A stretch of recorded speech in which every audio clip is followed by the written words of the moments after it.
فلا هادي له ونشهد أن لا إله إلا الله وحده لا شريك له ونشهد أن سيدنا ومولانا محمدا عبده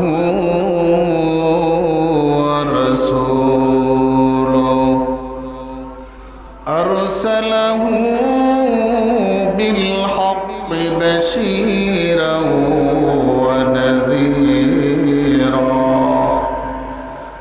وداعيا إلى الله بإذنه وسراجا منيرا أما بعد فقد قال الله تعالى في كلامه المجيد والفرقان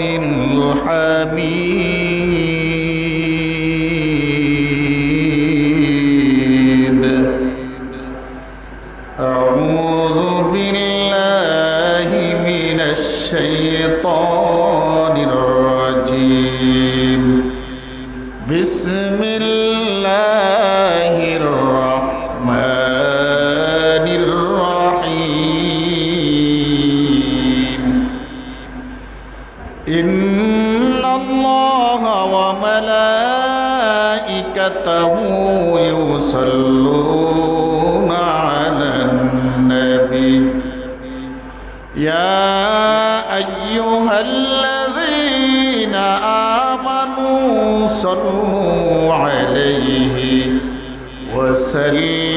وسلموا تسليما اللهم صل على سيدنا مولانا محمد وعلى آل سيدنا مولانا محمد اللهم صل على سيدنا مولانا محمد وعلى آل سيدنا مولانا محمد আল্লাহ তুমি দয়া করো নসিব করো মদিনা নবীজিকে না দেখাইয়া কবরেতে নিও না আল্লাহুম্মা সাল্লি আলা سيدنا مولانا محمد وعلى آل سيدنا مولانا দিবানিশি মনরিয়া আমার আর দিও না যন্ত্রণা ধনে যদি হইতাম ধনী যাইতাম সোনার মদিনা আল্লাহুম্মা সাল্লি আলা সাইয়্যিদিনা مولانا محمد وعلى آل سيدنا مولانا मकबूल तो है शाहजहाँ कादिल तो बहुत है मकबूल तो है शाहजहाँ कादिल तो बहुत है न के मनंदे तू नहीं दिल तो बहुत है न के मनंदे तू नहीं दिल तो बहुत है दुनिया में दुनिया का तलबकार नहीं हो दुनिया में दुनिया का तलबकार नहीं हो बाजार से गुजार खरीदार नहीं हो बाजार से गुजार खरीदार नहीं हो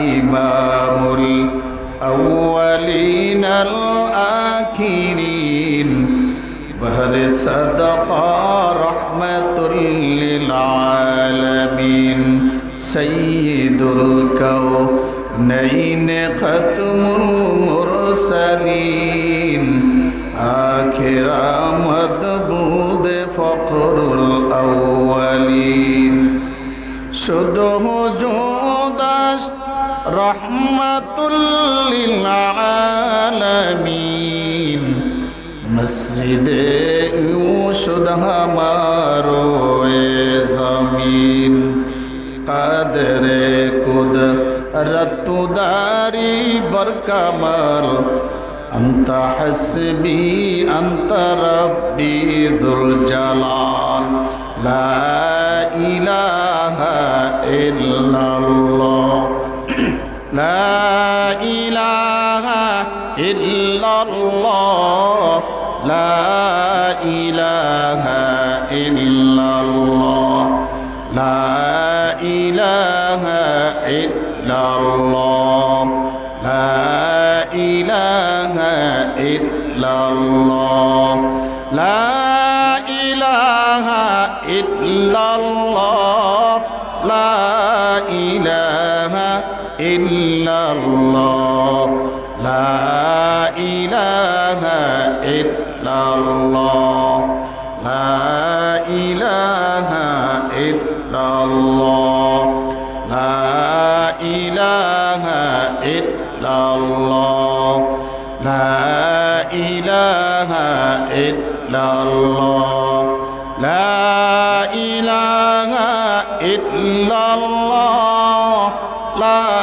इलाहा इल्लल्लाह ला इलाहा इल्लल्लाह ला इलाहा इल्लल्लाह ला इलाहा इल्लल्लाह मुहम्मदुर रसूलुल्लाह सल्लल्लाहु अलैहि वसल्लम अल्हम्दुलिल्लाह अल्लाह रब्बुल आलमीन दरबारे लाखो कोटी शुक्र ও সুজুদ যে রব্বুল আলামিন দয়া করে মায়া করে শুক্রবার জুমার নামাজ পড়ার জন্য যথাসময় মসজিদে আসার এবং বসার তৌফিক দান করছে এজন্য মহান প্রভুর দরবারে প্রাণ খুলে শুকরিয়া আদায় করি সকলে বলি আলহামদুলিল্লাহ আল্লাহ পাকের দরবারে অশেষ মেহেরবান যে রব্বুল আলামিন আপনাকে আমাকে হাজারো ব্যস্ততার মধ্য দিয়ে দুনিয়ার সমস্ত কাজবাজের মধ্য দিয়ে সাংসারিক পারিবারিক রাজনৈতিক সামাজিক বিভিন্ন সমস্যার মধ্য দিয়ে আল্লাহ রব্বুল আলামিন আপনাকে আমাকে জুমার নামাজ পড়ার জন্য কবুল করেছেন মসজিদে আসার মতন তৌফিক দান করেছেন জুড়ে মিলে 10 ঘরের 10 ভাই আল্লাহর ঘরে বসার তৌফিক দান করেছেন এর জন্য প্রাণ খুলে আরেকবার শুকরিয়া আদায় করি বলি আলহামদুলিল্লাহ আল্লাহ পাকের দরবারে অশেষ মেহেরবান যে রব্বুল আলামিন আপনাকে আমাকে হাজারো নেয়ামতের ভিতর আল্লাহ রব্বুল আলামিন আপনাকে আমাকে ডুবাই দিয়েছে দুনিয়ার যেদিকে তাকাই সেদিকে আল্লাহ তাআলার নেয়ামত ঠিক কিনা জোরে ডানে তাকাইলে আল্লাহর নেয়ামত, বামে তাকাইলে আল্লাহর নেয়ামত, সামনে তাকাইলে আল্লাহর নেয়ামত, পিছনে তাকাইলে আল্লাহর নেয়ামত। আছে না নাই? মাটির দিকে তাকাইলে আল্লাহর নেয়ামত, মাথার উপরের দিকে তাকাইলে অসংখ্য নেয়ামত ভরপুর করে রেখেছেন মহান আল্লাহ। এই জন্য আল্লাহ রাব্বুল আলামিনের এত নেয়ামতের ভিতর আপনাকে আমাকে পাঠায় আল্লাহ তাআলা বলছেন, ইন তাউদ্দু নি'মাতাল্লাহ, ইন তাউদ্দু নি'মাতাল্লাহি লা তুহসুহা। আল্লাহ ডাক দেয়া বলে, রে গোলাম, তাম পৃথিবীর মানুষ যদি বসে বসে আমার নেয়ামত গুনতে শুরু করো, তাম পৃথিবীর ভিতরে বর্তমানে 800 কোটি লোক বাস করে, 800 কোটি লোক বাস করে। শুধু 800 কোটি নয়, আরো যদি লোক হয়, আল্লাহ রাব্বুল আলামিন বলেন, ইন তাউদ্দু,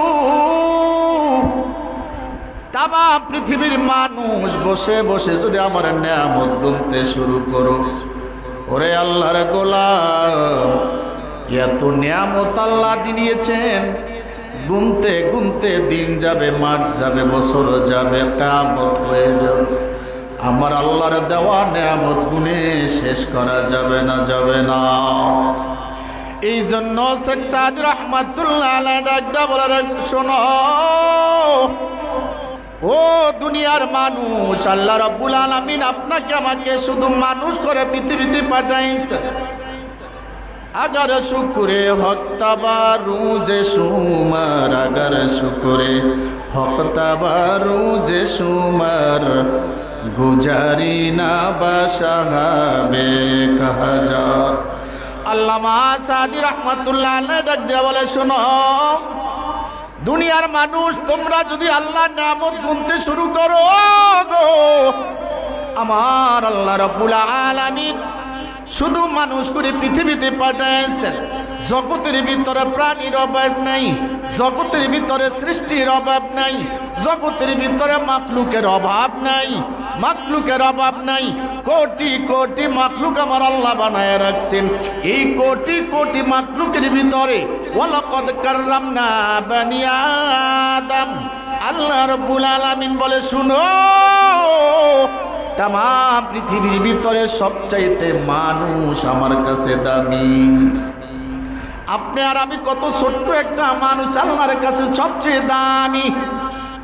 এই জন্য শেখ সাদ রহমাতুল্লাহ আলাইহি ডাক দিয়ে বলেন, এখন যদি সিজদায় পড়ে যায়, এক সিজদা যদি কিয়ামত পর্যন্ত আমার আল্লাহ হায়াত দিয়ে দেয়, প্রত্যেকটা মানুষের হায়াত যদি কিয়ামত পর্যন্ত পায়, আর যদি হায়াত এখন সিজদায় পড়ে যায়, এক সিজদায় কিয়ামত হয়ে যাবে। আমার আল্লাহর দেওয়া নিয়ামতের শুকরিয়া আদায় করে শেষ করা যাবে না, যাবে না, যাবে না, যাবে না। একটু নিজের দিকে তাকান, কত নিয়ামত আল্লাহ আপনাকে আমাকে দান করছে। শরীরের ভিতরে কত নিয়ামত, দুটো হাত একটা নিয়ামত, চোখ একটা নিয়ামত, কান একটা নিয়ামত, ঠিক কিনা জোরে? যার চোখ নাই সে জানে চোখের কত দাম। চোখের ভিতরে একটা ময়লা গেলে কত অস্থির হয়ে যায়। ওরে নবীর উম্মত, আমার আল্লাহ রাব্বুল আলামিন কত নিয়ামত আপনাকে আমাকে দান করছে। আল্লাহ তাআলা এই জন্য আর রহমানের ভিতরে বলেন, সূরা আর রহমান, ফাবিআই আলাই রাব্বিকুমা তুকাযযিবান। ও দুনিয়ার মানুষ, আমি এত নিয়ামত দান করলাম, আমার কোন নিয়ামতকে তোরা অস্বীকার করতে পারো? একটা নিয়ামতের অস্বীকার করার কোনো সুযোগ নাই, ঠিক কিনা জোরে?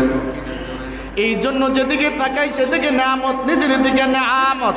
আজকের যে আলোচনা করবো, আল্লাহ রাব্বুল আলামিন আপনাকে আমাকে একটা নিয়ামত দান করছেন, যে নিয়ামতের নাম হচ্ছে জবান। নিয়ামতের নাম কি? জবান নিয়ে কিছু কথা বলবো আজকের। জবান মানে জিহ্বা, জবান মানে লিসান, জবান মানে কথা বলার বাকযন্ত্রকে বলা হয় জবান। আল্লাহ রাব্বুল আলামিন আপনাকে 3.5 একটা বডি বানিয়ে দিয়েছে, চক্ষু 2টা দিয়েছে, বড় নিয়ামত। আল্লাহ বলেন লাউলা তামাসনা আলা আয়ুনিহিম ফাস্তাবাকুস সিরাতা ফাআন্না ইউবসিরুন। ও দুনিয়ার মানুষ, লাউ নাশাউ লাতামাসনা আলা আয়ুনিহিম, যদি তোমাকে চক্ষু না দিতাম তুমি কেমনে দেখতা? দেখার কোনো সুযোগ ছিল না। চক্ষু যদি নাও থাকে মানুষ কথা বলতে পারে, মনের আবেগ প্রকাশ করতে পারে, স্ত্রীর সাথে স্বামী মনের ভাব প্রকাশ করতে পারে, বাবা সন্তানের সাথে ভালো ব্যবহার করতে পারে, বাবা সন্তানকে ভালো ব্যবহার করতে পারে, সন্তান বাবাকে আব্বা বলে ডাক দিতে পারে। কেন পারে? কয়েকটা জবান আমার আল্লাহ নেয়ামত দান করেছেন। যদিও চক্ষু দুইটা না থাকে, দুনিয়াটা অন্ধকার, কিন্তু কথা বলা যায়, মনের ভাব প্রকাশ করা যায়। হাত একটা নেয়ামত, পাও একটা নেয়ামত, চক্ষু দুটো নেয়ামত, দাঁত একটা নেয়ামত, জবান একটা নেয়ামত। আল্লাহ রাব্বুল আলামিন ডাক দিয়ে বলে, রে গোলাম, তোর সব নেয়ামত হাত দুইটা বাহিরে আছে। কয় হাত দুইটার ভিতরে কত আঘাত আসে, কত রকমের ঝড়ঝাপটা আছে, হাত দিয়া ফিরাইয়া দাও। ঠিক কিনা জোরে করে? কিন্তু তোমার একটা জবান, এই জবানটা বড় নরম, কিন্তু জবানটার ভিতরে কাজ বড় শক্ত। ঠিক কিনা? জবানটা বড় নরম, জিহ্বাটা বড় নরম। আল্লাহ বলে, এটা যদি আমি তোরে বাহিরে ফিট করে দিতাম, এই জিহ্বার ভিতরে ময়লা পড়তো, জিহ্বাটার মানুষ আঘাত করতো, জিহ্বার আঘাত করলে তুই কথা বলতে পারতি না, বড় কষ্ট হতো। এই জন্য তোরে জিহ্বাটা মুখের ভিতরে 32টা দাঁত দিয়া ঘেরাও করে ওয়ালের সিস্টেম করে 32টা দাঁতের ওয়ালের ভিতরে আমি জবানটা স্থাপন করে দিয়েছি। আল্লাহু আকবার। এই জবানটা বড় নিয়ামত। কই জবানটা দিয়া তুমি কি না পারো? কয় জবানটা দিয়া তুমি আল্লাহর নাম ডাকতে পারো। ঠিক কিনা জোরে? আপনার মতো আমার মতো কত মানুষ আছে বোবা, বধির। জবানও আছে, জিহ্বাও আছে, চোখ আছে, মুখ আছে, দাঁত আছে, সব আছে, কথা স্পষ্ট বলতে পারে না। কয় কারণ কি? কয় বোবা, মনের ভাব প্রকাশ করতে পারে না, আল্লাহকে সুন্দর করে ডাক দিতে পারে না, সন্তানকে ডাক দিতে পারে না, মেয়েকে আম্মু বলে ডাক দিতে পারে না, স্ত্রীর সাথে মনের ভাব প্রকাশ করতে পারে না, মনটায় বড় কষ্ট। আল্লাহ রাব্বুল আলামিন আপনাকে আমাকে এত সুন্দর একটা জবান দিয়েছে রে ভাই। এই জন্য আল্লাহর নবী বলেন, ও আমার উম্মতের দল, তুমি যদি জবানটার হেফাজত করতে পারো গো, আমি বিশ্ব নবী ওয়াদা করলাম তোমার জবানটার হেফাজত তুমি করো, আমি আল্লাহ তোমার জান্নাতের জন্য জামিনদার হয়ে যাব। জবানের হেফাজত করলে জান্নাতের জামিনদার বিশ্ব নবী। তবে বোঝা যায় জবানটা অত ছোট দামি জিনিস নয়, জবানটা বড় দামি, অনেক দামি একটা জবান। যেই জবানটার ভিতরে, জিহ্বাটার ভিতরে শুধু কথা নয়, জিহ্বাটার ভিতরে লবণ দিলে লবণ বোঝা যায়, মিষ্টি দিলে মিষ্টি বোঝা যায়, তিতা দিলে তিতা বোঝা যায়, ইত্যাদি যাই কিছু দেন জবানে বলে দিবে এটা নষ্ট না ভালো, লবণ কম না বেশি, মিষ্টি কম না বেশি। কে বলে? জবানে বলে দিবে। এই একটা জিহ্বার ভিতরে আমার আল্লাহ কত কুদরত বানায় রাখছে। গোটা বিশ্বের ভিতরে যত লক্ষ কোটি রকমের স্বাদ, সব স্বাদ আমার আল্লাহ জবানে সাইড করে দেয়। জবান বলে দিবে আপনার এই জিনিসের এই স্বাদ, এই খাবারের এই স্বাদ। জিহ্বা তো ছোট্ট একটা অঙ্গ, এই জিহ্বার ভিতরে আমার আল্লাহ কত কুদরত দিয়েছে। আল্লাহু আকবার। এটাই আল্লাহর নিয়ামত। আরে নবীর উম্মতের দল, এই জন্য আল্লাহর নবী বলছে তোমার জবানটা বড় দামি, কিন্তু এত সুন্দর জবান, এই জবান দিয়ে মানুষ ঝগড়া করে, এই জবান দিয়ে মানুষ গালিগালাজ করে। এই জন্য আল্লাহর নবী বলেছেন জবানটাই তোমার জান্নাত, জবান হলো তোমার জাহান্নাম। জবানই তোমার জান্নাত, জবানই তোমার জাহান্নাম। কয় কেমনে জবান আবার জান্নাত হয়, কেমনে জবান আবার জাহান্নাম হয়? আল্লাহর নবী ডাক দেয়া বলে, শুনো ও পর্দার আড়ালের মা, পর্দার আড়ালের বোন, আপনার জন্য একটা হাদিস বলি। জবানটারে হেফাজত করেন রে মা, জবানটারে হেফাজত করেন, স্বামীর সাথে ভালো ব্যবহার করেন। সুন্দর আচরণের বড় দাম, সুন্দর ব্যবহারের বড় দাম। এই জবান দিয়ে যদি সুন্দর ব্যবহার করেন, এই জবান দিয়া সুবহানাল্লাহ, এই জবান দিয়া আল্লাহু আকবার, এই জবান দিয়া আলহামদুলিল্লাহ, এই জবান দিয়া লা ইলাহা ইল্লাল্লাহ, এই জবান দিয়া আল্লাহর নাম তাসবিহ পাঠ করি। অতএব এই জবানটা বড় দামি। এই জবানটা আপনি ভালো কাজে ব্যবহার করেন, এই জবানটা গালির কাজে ব্যবহার করেন না, এই জবানটা বকাবকি দিয়েন না, এই জবান দিয়া মিথ্যা কথা বলেন না, এই জবানটা হারাম খায়েন না, এই জবানটা দিয়া হিংসা করেন না, এই জবানটা দিয়া গালিগালাজ করেন না। ঠিক কিনা জোরে কোন? জবান বড় দামি। স্ত্রী স্বামীর সাথে রাব ব্যবহার করে, স্বামী স্ত্রীর সাথে রাব ব্যবহার করে। আপনার জবান আছে বিধায় আপনি রাব ব্যবহার করেন। একটু বোবা মানুষটার দিকে তাকান, ওর তো জবানটা নাই, ও কথা বলার বাকশক্তি নাই। আপনাকে আল্লাহ বাকশক্তি দিয়েছে বিধায় আজকে আপনার স্বামীর ইজ্জত দেন না, স্বামীর মর্যাদা দেন না, আপনি সন্তানের মর্যাদা দেন না। ও সন্তান, তুমি কেন মা বাবার সম্মান করো না? জবানটাকে হেফাজত করেন, জবানটাকে হেফাজত করেন। বলছিলাম জবানি জান্নাত, জবানি জাহান্নাম। কয় কেমনে জবান জান্নাত হলো, কেমনে জবান জাহান্নাম হলো? আল্লাহর নবীর কাছে সাহাবীরা প্রশ্ন করলেন, ইয়া রাসূলুল্লাহ, ওই গ্রামের দুইটো মহিলাদের কিনে অনেক আলোচনা হয়, অনেক আলোচনা হয়। দুইজন মহিলা দুই কোয়ালিটির, দুইজন মহিলা দুই কোয়ালিটির, দুই বৈশিষ্ট্য। কয় একজন মহিলা বড় নামাজি, মহিলা বড় নামাজি, অনেক নামাজ পড়ে, আকসারুস সালাত আকসারুস সাদাকা। কয় অনেক বেশি নামাজ পড়ে, অনেক বেশি ভালো কাজ করে, অনেক বেশি সাদাকা দেয়। আল্লাহ রসুল বলে সমস্যা কি হয়েছে? সাহাবীরা বললেন, ইয়া রাসূলুল্লাহ, ওই মহিলা নামাজ পড়ে বেশি। আমাদের সমাজে এমন আছে না নাই? মহিলারা অনেক নামাজও পড়ে, অনেক নামাজ পড়ে, নফল পড়ে, আওয়াবিন পড়ে, ইশরাক পড়ে, সব নামাজ পড়ে, পর্দাও নিজে নিজে একটু করে, নিজের মনে করে আমি আল্লাহর ওলি হয়ে গেছি, আমার চাইতে ভালো মানুষ কেউ নয়। কিন্তু মুখের জবানটা ভালো না। আছে না নাই? আছে না নাই? আছে। কিন্তু জবানটা বড় কটু। সাহাবী বললেন, ইয়া রাসূলুল্লাহ, ওই মহল্লার ওই মহিলাটা, ওই মহিলাকে নিয়ে সবাই আলোচনা করে।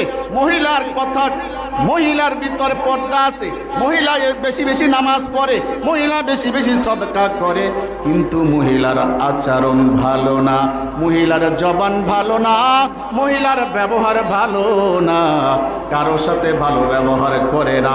প্রতিবেশী পর তার জবান দিয়া, তার কথা দিয়া প্রতিবেশীকে কষ্ট দেয়।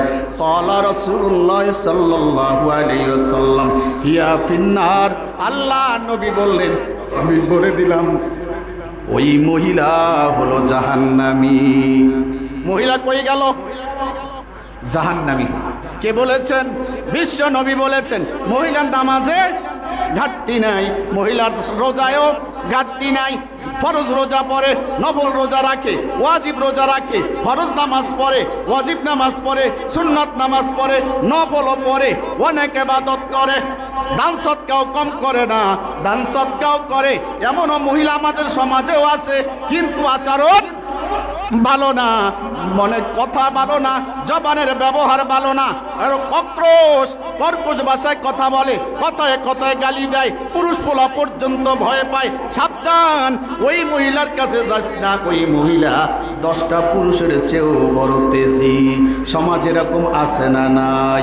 আল্লাহ নবী বলেন, ও সাহাবীরা শুনো, যেই মহিলা নামাজি, ওই মহিলা দান সদকা করে, ওই মহিলা রোজাও রাখে, কিন্তু জবান দিয়া যদি ভালো ব্যবহার না কয়, আমি বিশ্বনবী বলে দিলাম, হিয়া ফিন্নার, এই মহিলা জাহান্নামী। কি বুঝলেন? নামাজ দিয়েই জান্নাত। কথা বলেন, নামাজ দিয়েই জান্নাত, সদকা করলেই জান্নাত, রোজা রাখলেই জান্নাত না। কোন কিসের জান্নাত? আচরণে জান্নাত। ভালো ব্যবহারে জান্নাত। আল্লাহর নবী বলছেন কাল কিয়ামতের ময়দানে, ও আমার উম্মত শুনো গো, কাল কিয়ামতের ময়দানে তোমার নামাজের আমল দিয়া তুমি জান্নাতে যাইতে পারবে না। তোমার নামাজের আমল দিয়া দাড়ি পাল্লা বাড়ি হবে না, তোমার রোজার আমল দিয়া দাড়ি পাল্লা বাড়ি হবে না, তোমার সৎকার আমল দিয়া দাড়ি পাল্লা বাড়ি হবে না। কয় দাড়ি পাল্লা বাড়ি হবে কি দিয়া? আল্লাহ নবী বলছে দাড়ি পাল্লা বাড়ি হবে, নেকের পাল্লা বাড়ি হবে তোমার উত্তম আচরণ চরিত্র দিয়া। সুবহানাল্লাহ বলে। উত্তম আচরণ, উত্তম চরিত্র কাল কিয়ামতের নেকের পাল্লা ভারী করে দিবে। সুবহানাল্লাহ। সেই জন্য ভালো ব্যবহার দরকার আছে না নাই? বাপ সন্তানের সাথে ভালো ব্যবহার করতে হবে, সন্তানের সাথে ভালো ব্যবহার করতে হবে, মেয়ের সাথে সুন্দর ব্যবহার করতে হবে।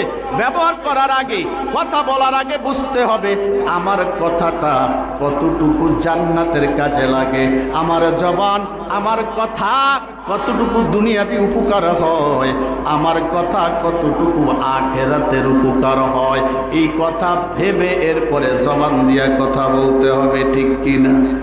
ওরে নবীর উম্মত, আল্লাহ রাব্বুল আলামিন মায়ের গর্ভে আপনি আর আমি ছিলেন, আপনিও ছিলেন, আমিও ছিলাম মায়ের গর্ভে। জবানটা আল্লাহ পবিত্র রাখছে। মায়ের গর্ভে আপনার খানা পিনার ব্যবস্থা আল্লাহ কুদরতিভাবে নাভির থেকে করেছে। মায়ের খাদ্যনালী থেকে, বাচ্চার নাভির নাল থেকে একটা রাস্তা, খাবারের রাস্তা করেছেন। মা যা খাবে, মা যা খেত পান করত, তার একটা অংশ বাচ্চার খাদ্যনালীর থেকে, বাচ্চার নাভির থেকে আল্লাহ খাদ্যনালীতে পৌঁছায় দিয়েছেন।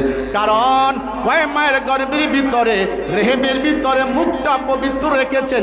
মুখটা হা করলে রক্ত পানি চলে যাবে, এই জন্য জবানটা পবিত্র রাখছে।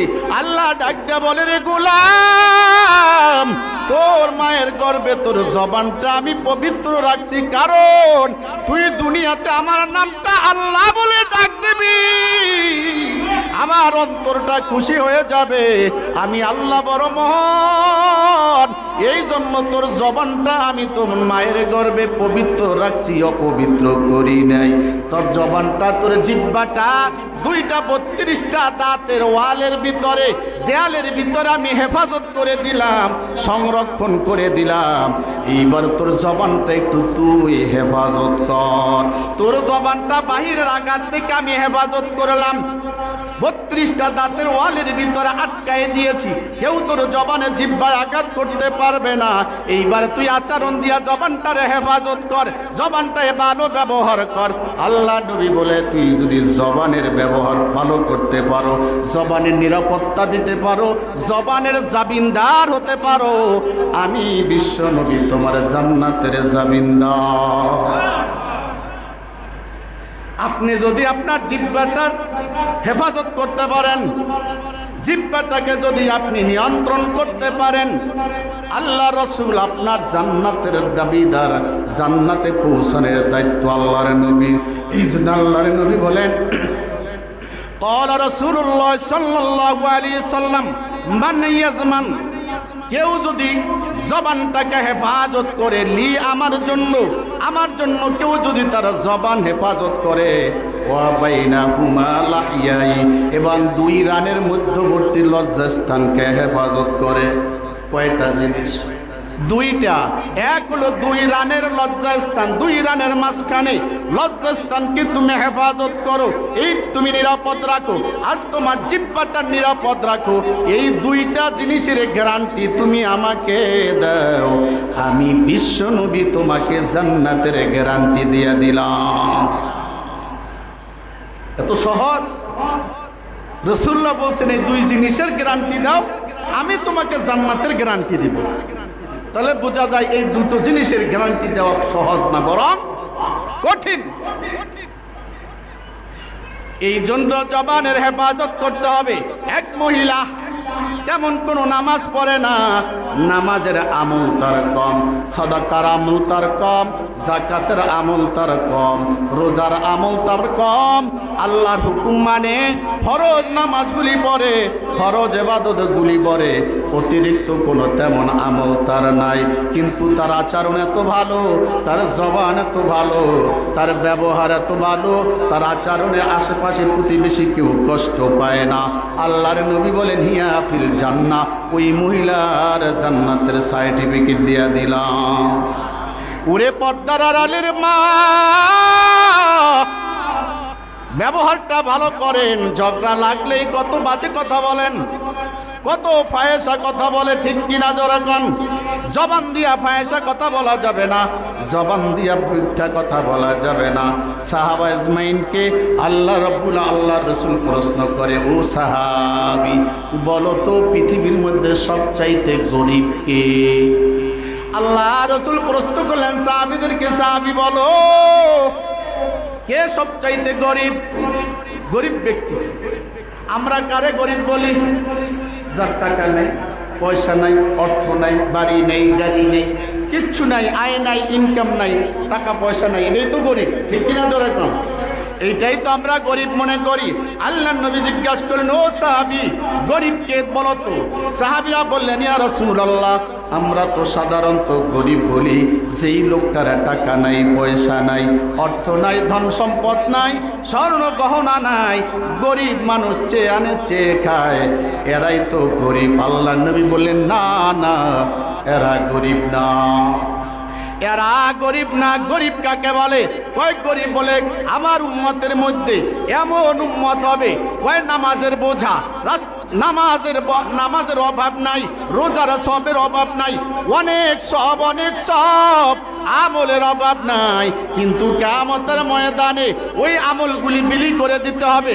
কারণ দুনিয়ার ভিতরে যার জবানের ঠিক ছিল না, তারা জিহ্বা দিয়া মিথ্যা কথা বলছে। অনেক আমার উম্মত মিথ্যা কথা বলে, অনেক আমার উম্মত গালিগালাজ করে, অন্যায়ভাবে জুলুম করে, অন্যায়ভাবে আরেকজনকে অত্যাচার করে, অন্যায়ভাবে মানুষ খুন করে, অন্যায়ভাবে মানুষ হত্যা করে। রাজনৈতিক প্রতিহিংসা হত্যা আছে না নাই? জেল জরিমানা আছে নাই? ফাঁসির কাস্টে মানুষ জ্বলে কি জ্বলে নাই? শুধু মিথ্যা অপবাদ দিয়ে, মিথ্যা সাক্ষী দিয়ে আমার উম্মতের মধ্যে এমন মানুষ আছে যারা মানুষকে কষ্ট দেয়। কালকে কিয়ামতের ময়দানে এই মানুষগুলি আল্লাহর কাছে বিচার দিবে, মালিক দুনিয়াতে এই লোকটা আমার উপরে জুলুম করেছে, আমাকে মিথ্যা অপবাদ দিয়েছে, আমার উপরে অত্যাচার করেছে, আমাকে অন্যায়ভাবে থাপ্পড় দিয়েছে, অন্যায়ভাবে আমাকে পাথর দিয়া থেতলাইয়া মেরেছে, অন্যায়ভাবে আমাকে চাঁদা চেয়ে আমাকে খুন করেছে, আমাকে হত্যা করেছে, আমাকে ফাঁসিতে ঝুলাইয়েছে, কোনো অন্যায় ছিল না।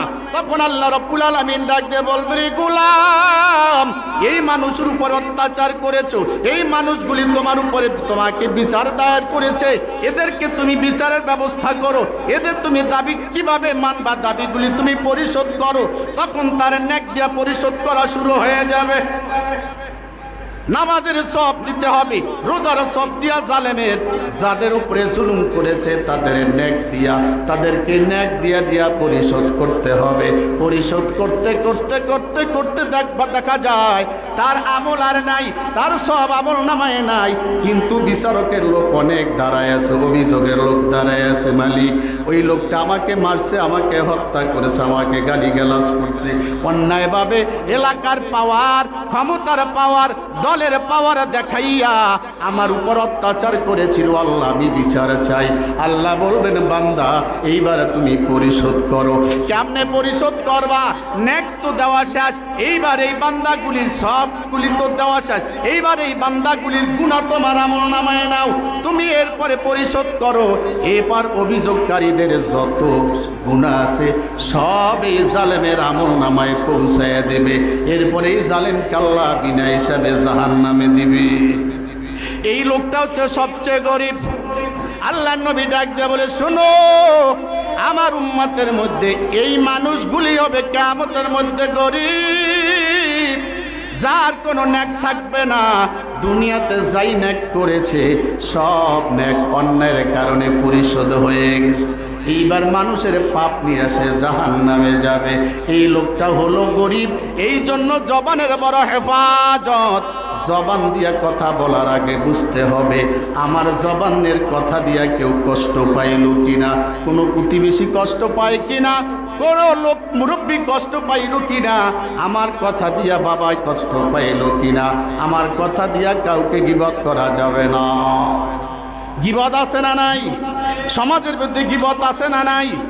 ঘি আর ভাত, ঘি আর ভাত খাইতে যেমন মজা, গীবত করতে তার চেয়েও মজা বেশি। গাওয়া ঘি আর গরম ভাত খাইতে মজা লাগে কি লাগে না? এই ঘি আর ভাত খাইতে যে মজা, যে স্বাদ, তার চাইতে গীবত করতে আরো বেশি মজা পায় মানুষ। ঠিক কিনা জোরে কর? এই জন্য গীবত করা যাবে। গীবত করলে কি হয়? এই জবানটা দিয়া গীবত করে, এই জবান দিয়া মানুষের অন্যায়ভাবে দোস্তুরুটি বলতে থাকে। আল্লাহর নবী বলছে, শোনো আমার উম্মত, তোমার জবানটা তুমি হেফাজত করো, জবান দিয়া কাউরে মিথ্যা সাক্ষী দিও না। তোমার একটা সাক্ষীর কারণে ফাঁসি হবে, তোমার একটা সাক্ষীর কারণে জামিন হবে। ঠিক কিনা? বাংলাদেশে কত মানুষের ফাঁসি হয়ে গেল, কত মানুষ 20 বছর 30 বছর 40 বছর জেল খাটে, জানে না কেন জেল হয়, সে নিজেও জানে না, কারণ মিথ্যা সাক্ষীর কারণে। আল্লাহর নবী বলছে, শোনো আমার উম্মত, আমি যখন মেরাজে গেলাম, মেরাজের রাত্রে আমাকে জাহান্নাম দেখানো হয়েছে, আমি জাহান্নাম দেখতেছি, আমি জাহান্নাম দেখতেছি। জাহান্নামের ভিতরে আমি দেখলাম, জাহান্নামের ভিতরে দেখলাম এক শ্রেণীর মানুষের নখগুলি খুব বড়, এত বড় বড় নখ, যেই নখ দিয়া তার নিজের শরীরটা আশ্রাচ্ছে, খামচাচ্ছে, চেহারার গোশতগুলি খসায় পালাচ্ছে। আল্লাহর নবী জিজ্ঞাসা করে, জিব্রাইল, এই মানুষগুলির এই অবস্থা কেন? নিজের হাত দিয়ে নিজের গোশতগুলি ছিঁড়ছে, নিজের হাত দিয়া নিজের নখ দিয়া গোশতগুলি ছিঁড়ে ছিঁড়ে পালাচ্ছে, কারণটা কি? আল্লাহ হযরত জিব্রাইল বলে, ইয়া রাসূলুল্লাহ, এই মানুষগুলো আপনার উম্মতের মধ্যে এক শ্রেণীর মানুষ যারা আদালতে মিথ্যা সাক্ষী দিত, যারা বিচারে গেলে মিথ্যা সাক্ষী দিত, মিথ্যা সাক্ষী দিয়ে ভালো মানুষগুলিকে তারা আটকায়া দিত, শাস্তির আওতায় নিয়ে যেত। এই মিথ্যা সাক্ষীর কারণে আজকের তাদের এই অবস্থা।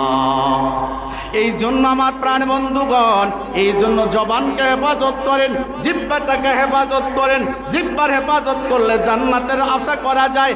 আল্লাহর নবী বলছেন, জিহ্বার গ্যারান্টি দাও, আমি নবী তোমার জান্নাতের গ্যারান্টি দিয়ে দিলাম।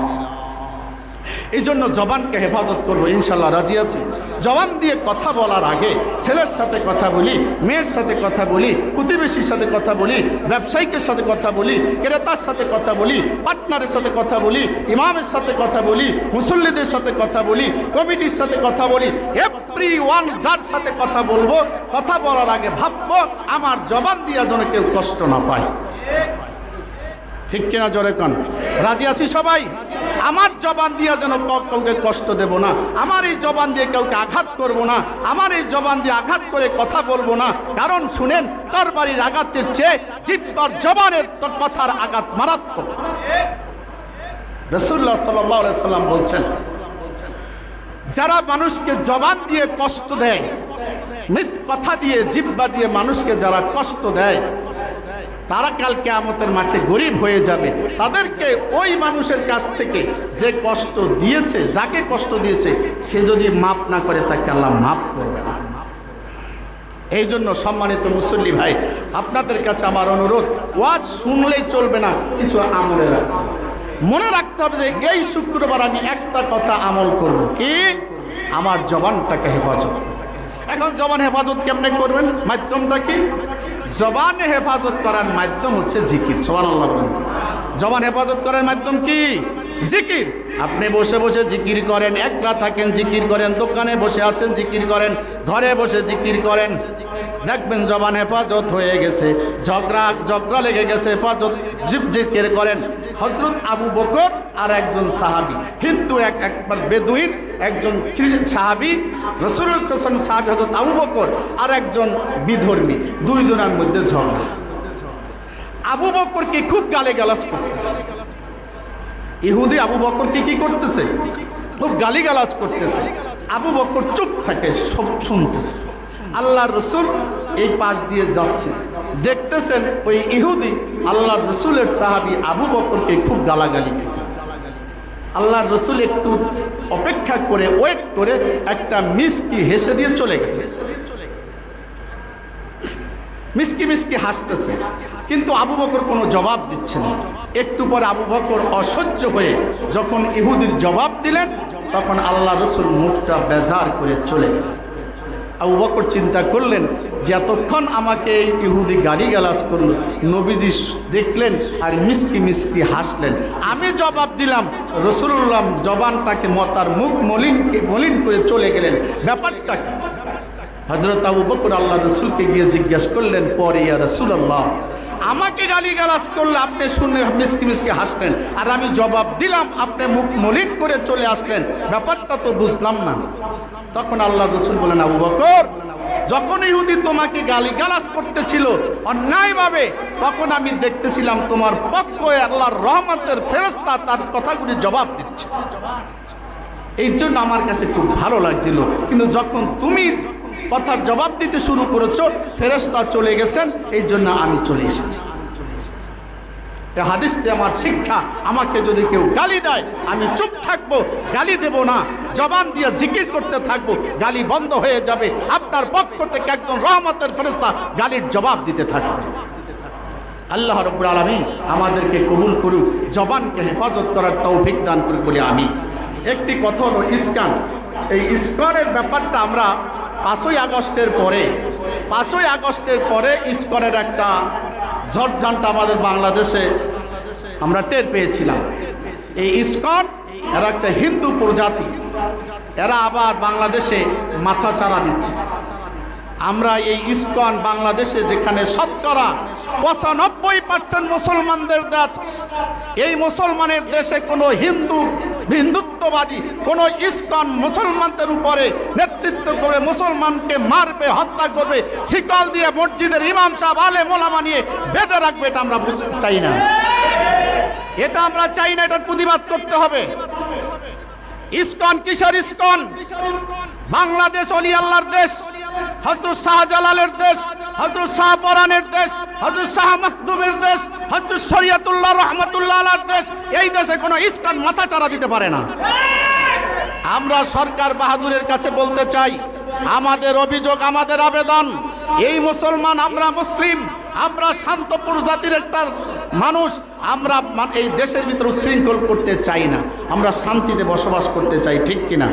আমরা চাই সব দল নির্বিশেষে আমরা একসাথে একটা দেশ, সুন্দর একটা দেশ ঐক্যমত গঠন করে একটা দেশটাকে সুন্দর আগায় নিতে চাই। কিন্তু এই দেশের ভিতরে কয়েকদিন পর পরে ইস্কন অমুক সমুক একটা মাথা চারা দিয়ে মানুষের ভিতরে বিশৃঙ্খল সৃষ্টি করবে, একজন আলেমকে নিয়ে গাছতলা বেঁধে রাখবে, এটা আমরা দেখতে চাই না, এটা অবশ্যই বন্ধ করতে হবে।